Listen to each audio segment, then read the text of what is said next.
Welcome to the Elite Life with Trisha and Kylie. This is where we'll teach you how to develop grit, give yourself grace, and succeed in real estate. So let's dive in.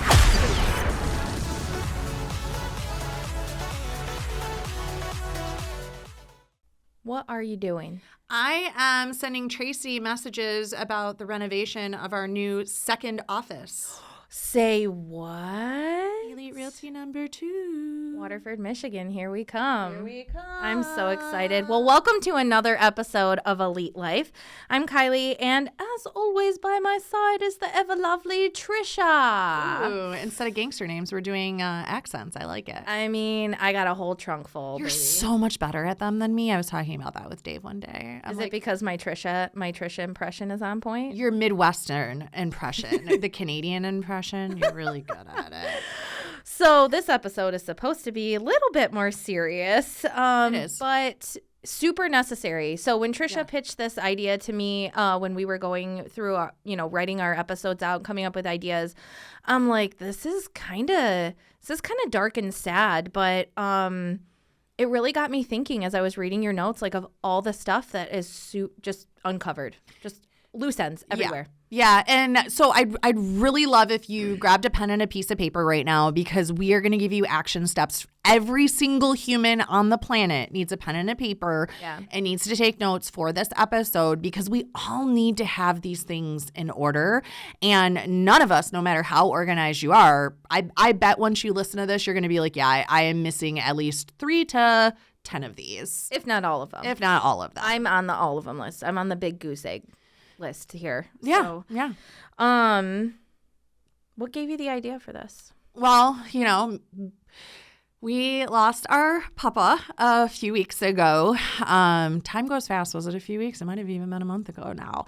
But, going through the funeral and the memorial really just got me thinking, because when tragedy happens, you realize like how many things you don't have in order. A big moment when I realized some of these things was when my sister-in-law, Nicole, she was 32 years old and she had a stroke. My brother was going to work. All of a sudden he heard a big bang and he went in and there was his wife laying on the floor having a stroke, and they had to airlift her to the hospital. It was super crazy, super scary. Long story, very scary. But she ended up being in the hospital for over a year. So she ended up having 12 brain surgeries, a spinal surgery. She was in a coma for months and months. And what that brought to light for me very clearly in all of our family was, especially when you're young, you have nothing in order. You don't have a power of attorney. You don't have a medical directive. You don't have any of these things. You don't even, my brother didn't even know how to, what bills they had, how to open her bank account, all of these things that weren't in order, because you don't think about them when you're young. Right. You just don't. You're like, oh, I'm not old. I don't need to do these things.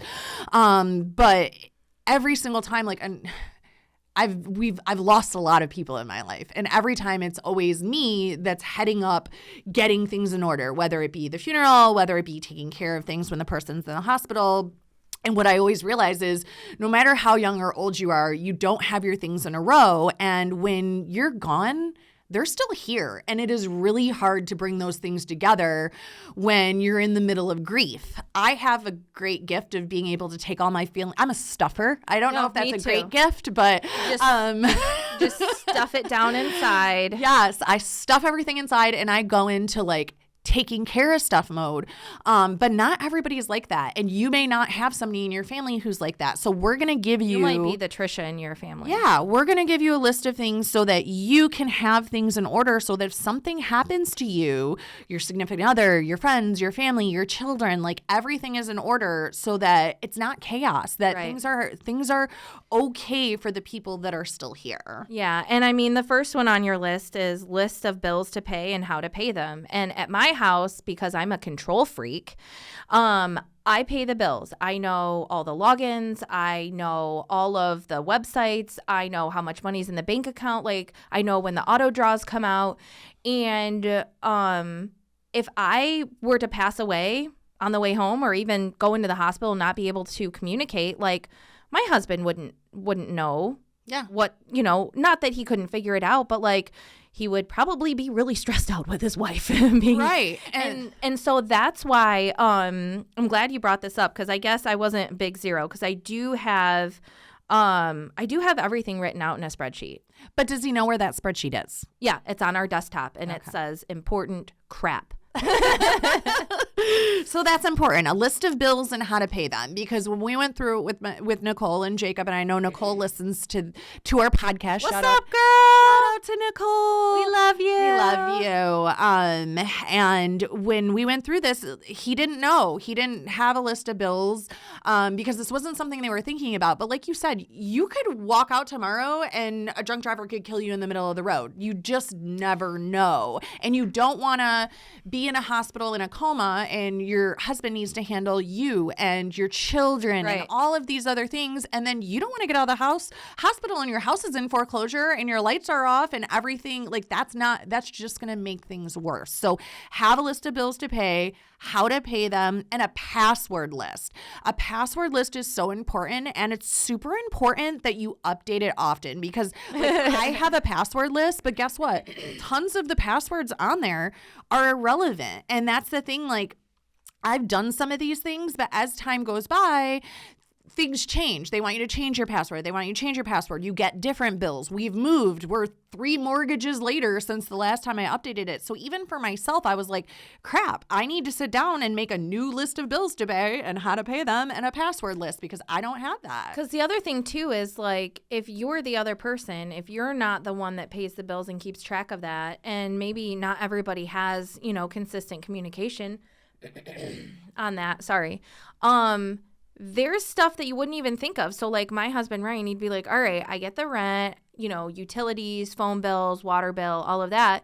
But like there's medical bills, there's auto draws, there's stuff that doesn't come to the house, Yeah, and then what if he goes to get groceries and realizes your bank account is negative $5,000 because he didn't know those auto draws came out, right? He didn't know you had a Walmart credit card that you charge stuff on that needs to be paid. And then what if it ruins your credit while you're in a coma and then you come out, your credit's ruined, you have no money? Like, it's going to make it worse. So make sure you have the list of bills to pay, how to pay them, your password list. The next thing is really important as well, which is a power of attorney. And you need to understand that with a power of attorney, there's different versions of powers of attorney. So you can have a power of attorney regarding your health. You can have a power of attorney regarding your real estate. I mentioned when your children turn 18, because this isn't something I thought about, have a power of attorney for them, because like Trent's now 18.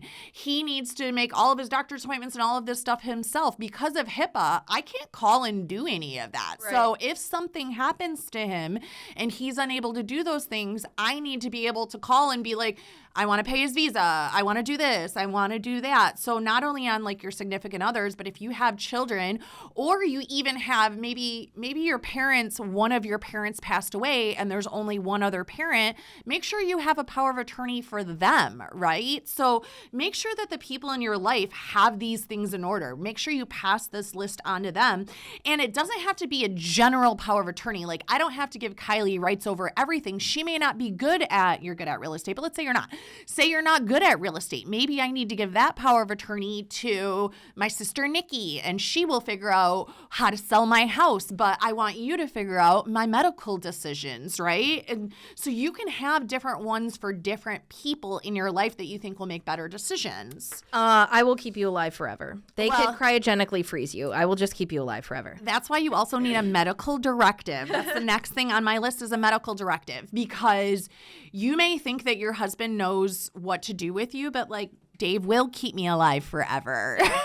Dave loves the shit out of you. I don't want to be a brain in a jar of water. So you need to make sure you have a medical directive, so people know when something happens to you, do you want to be resuscitated? Do you want, I don't want anybody to have to change my diapers later in life, and I don't want there to be any way in the world that happens to me. That's how I feel. That's not how everybody feels. So I have a very specific medical directive. And I thought of this one as well. I want you to think about this. If you are not married, like, for example, I'm not going to give the example, but for example, let's say you are somebody who is divorced. You decided you didn't want to get married, but you've been living with someone for 15 years, right? So you and this person live together. You've been together for years and years and years. So you're basically married. But I don't think Michigan recognizes common law marriage. No. And when you're in the hospital, right? If you're in the hospital, all of a sudden, so actually I'll just give the example. So my mom and I, because I always am like, I don't want to call him her boyfriend because they're older, right? So my mom and the man that she's been with for a long, long time her that fella. she's not married to, her fella. That's a great one. My mom and her fella, they were in the hospital and he had congestive heart failure. And so his children came to the hospital and they're like, we will make decisions for him. And my mom, she's not his legal wife. So, there's a confrontation there, right? So if you have somebody that you treat like your significant other, you want to make sure that they have the ability to be your medical directive and your power of attorney if something happens, so that there aren't arguments and fights in the waiting room of a hospital because this person's grown-up kids feel like they should have the right to say and you feel like you should have the right to say, or maybe they have a parent that feels like they should have the right to say. And who's to say who is right or wrong, right? That should be my choice if Dave makes decisions, Trent makes decisions, or you make decisions, right? Yeah. So make sure that's clearly laid out, especially if it's a boyfriend-girlfriend situation or a girlfriend-girlfriend situation or whatever your situation is. Make sure everybody knows who is deciding these decisions for you. And the next thing on my list is not medical, it's your banking info. So I found out about this one thing I did was after my stepdad Roy passed away, I put together what's called a trust. A trust is very important if you have a business, a home, more than say like two things that matter that need to move on. So I set up a trust, and when you set up a trust, you will find out that there is a thing you can do with your bank account that's called a POD, which means paid on death. So whoever's going to deal with your stuff when you're gone needs to know where your bank is, and your bank needs to have a POD if you don't have a joint account with somebody else. So all of my business accounts are only in my name, right? Yeah. So right. I had to put paid on death to my trust so that then my trust decides how everything is handled. So in my trust, it gives allotment. Like when I had Nikki living with me, my sister used to live with me when she was younger. I had money allotted for if I passed away, Nikki gets this much every month. Trent gets this much every month. This is what happens with my business. Either, give it to Andy or sell it or this or this. This is what happens with my house, right? This is what happens with this. This is what happens with that. And you're allowed to get very intricate with the details. And I never had thought about this before, but for example, say you have a significant amount, right? Like say you have $1 million that somebody's going to get when you pass away. Say that somebody is Trent and he's 19 and all of a sudden he has $1 million. Guess what? He may be tempted to make stupid choices, right? Oh, you're saying you shouldn't give 18 and 19-year-old kids obnoxious sums of money? Right. And then something else I didn't think about was my attorney was like, listen, you need to put a portion out now and then like a portion when he's in his 20s, but then you also need to put something in there that if he gets married and then gets divorced, his ex-wife can't get any of his trust money. Ooh. I would have never thought of that. So he's like, make sure you have amounts coming out at various times in his life, even 20s, 30s, 40s, because if he were to get married multiple times, those multiple ex-wives could try to go for his trust funds, and then he doesn't have anything, and you didn't do all that work for some other random girl to get all of your stuff, right? Right. Yeah. So let those heifers go gray somewhere else. Right. So setting up a trust is truly the very best way to do it, but not everybody has the funds to sit with an attorney and write up a trust. I will tell you the first trust that I wrote up, it only cost me $1,000 to get it wrote up. So there is a great attorney. His name's George Shea. He works out of Livonia. He wrote up my first trust. Now, this was back in 2000 and something early, so I don't know what his prices are now, but he was very, very affordable, and he took care of it, and he helped me to think about a lot of different scenarios that I wouldn't have thought of. On your own, yeah. Yes, and when you write up a trust, everything has to be followed exactly how it is. And one of the things that I learned about when I wrote up that trust is your house. So if you just have a will it doesn't matter what your will says for what will happen to your house. If you don't have a trust, when you die, your house goes to probate. The only way, I want to talk about real estate because this is really, really important. If you own a house, I want you to listen to it. If you own a house and you own it, say, with your husband, that needs to be vested as John and Tammy, joint tenants with full rights of survivorship. You must have full rights of survivorship. If you own a house with anybody else, it must say joint tenants with full rights of survivorship, or that house is going to probate. If you write up a will, guess what? Your house is still going to probate. The only way for your house not to go to probate is if you are titled with somebody else as joint tenants with full rights of survivorship, not just joint tenants. It has to say with full rights of survivorship, or if it's in a trust and you've executed what is called a Ladybird deed.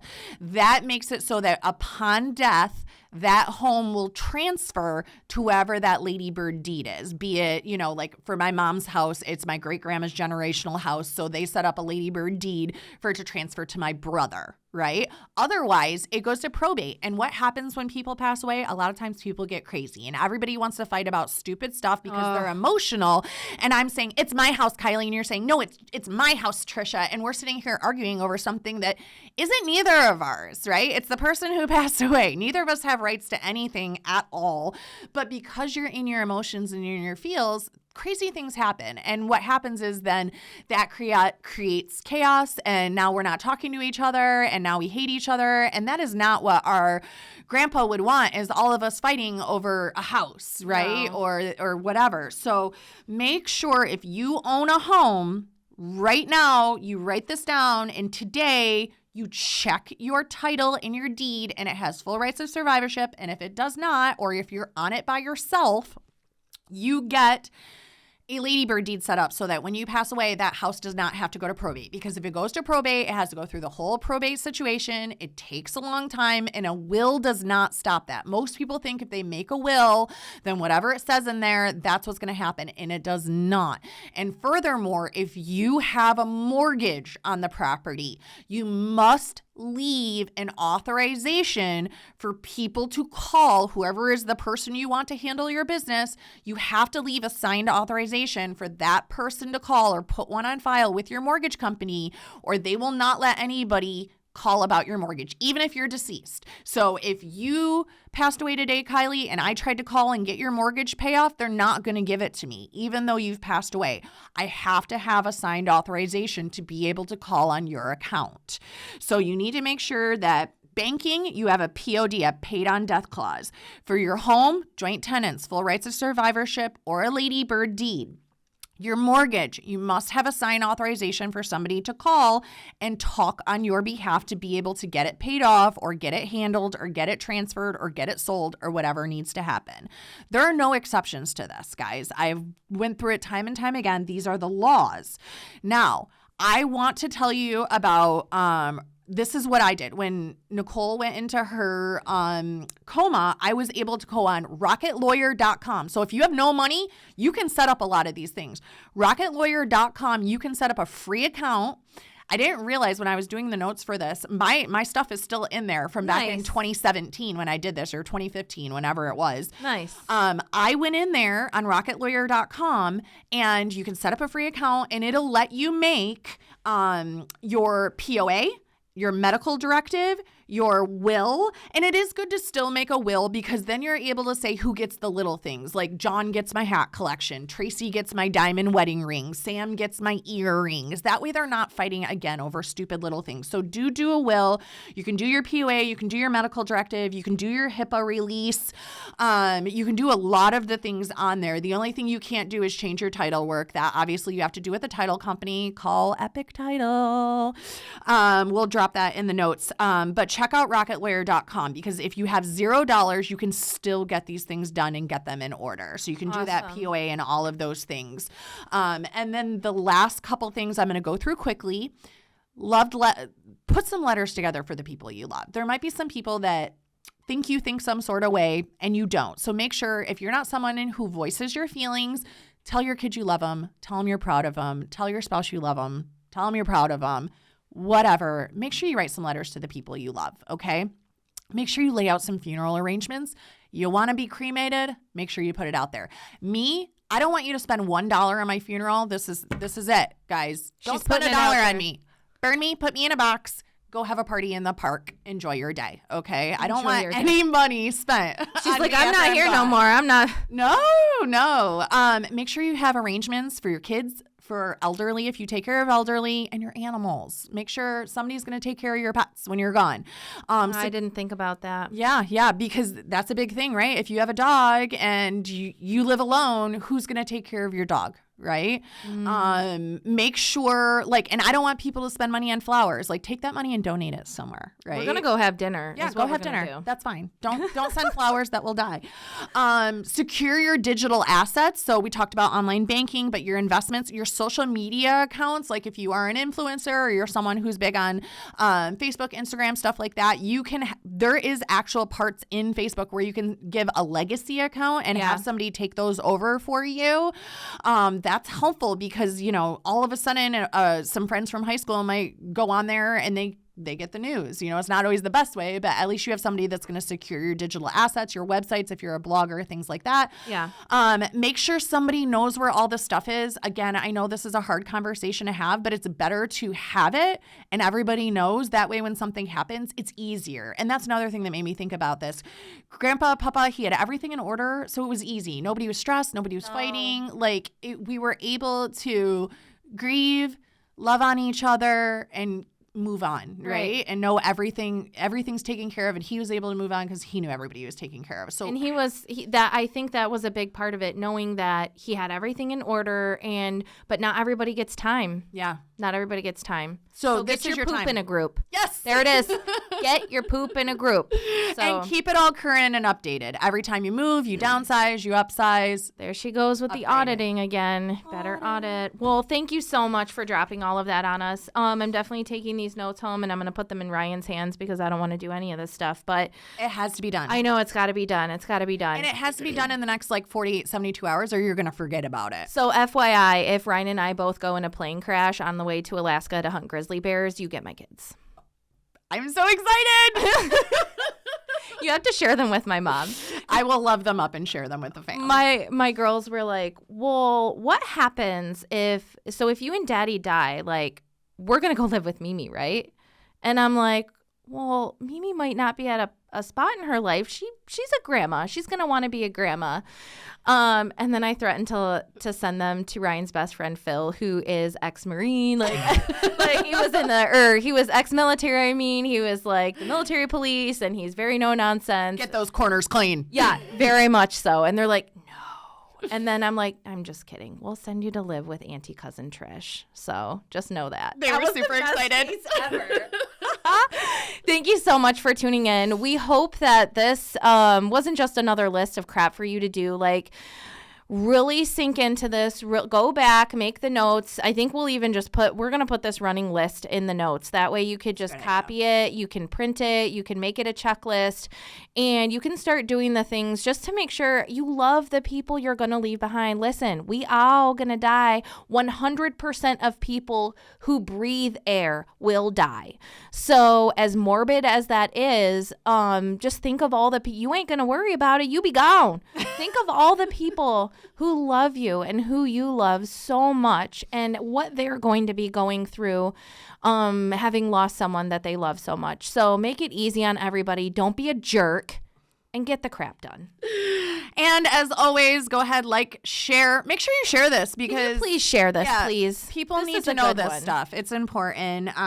Subscribe so you get our goodness all the time. We promise to have more laughs and fun stuff next week, but we want to make sure you're prepared for life and you're taking care of the people you love. Yeah, we love you all. Come back next week for more Elite Life. Bye.